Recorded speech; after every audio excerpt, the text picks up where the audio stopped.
Seperti inilah kondisi rumah yang ditinggali oleh Nenek Suhatina. Di rumah inilah dirinya hidup sendirian setelah 4 tahun lalu suaminya meninggal dunia. Atap rumah yang bocor sudah lama dirasakannya tanpa mampu berbuat banyak. Kisah Nenek Suhatina ini pun dibagikan di media sosial. Nenek Suhatina kini mendapat banyak perhatian warga. Simpati dan bantuan terus berdatangan untuk warga Jalan Iswayudi Kalidoni ini.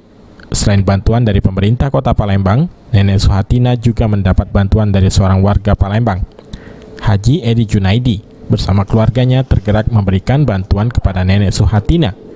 Selain memberikan bantuan sembako, dirinya juga akan membantu perbaikan atap rumah Nenek Suhatina yang bocor. Harus telok. Iya. Harus telok aja. Oh, ini jadi rumah ini bocor ya? Bocor. Ibu siapa namanya, Bu? Suhatina. Suhatina. Jadi Ibu anak ada punya, Bu ya? Enggak. Suami sudah meninggal. Berita bahwa Ibu siapa, Bu ya? Suhatina. Bu Suhatina ini hidup sendirian kan? Ya, kita lihat kondisi rumah seperti ini kan, saya jadi tergerak lah untuk membantu ibu ini. Pokoknya sembako lengkap apa saya kasih ke ibu ini biar ibu nggak susah kerja lagi, Bu ya. Jadi mungkin. Terima kasih, Pak. Senang. Jadi nanti digunakan untuk apa nanti untuk bantuannya? Untuk makan sehari-hari ya? Ya, minta Mbak sehat.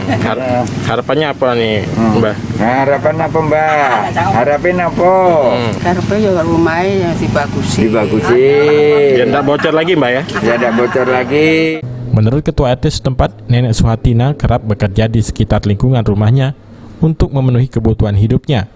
Warga berharap perhatian dan bantuan kepada Nenek Suhatina ini mendapat berkah dari Yang Maha Kuasa. Lumayan lah, iya. Ya, namanya ibu ini kan sendirian, meninggal suaminya, udah 6 tahun yang lewat lah.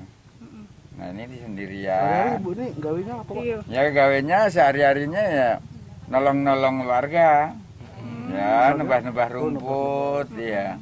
Upah, Pak? Ya ada, ya istilahnya ya dikasih ya sama warga lingkungan sini lah. Aprianto, PAL TV.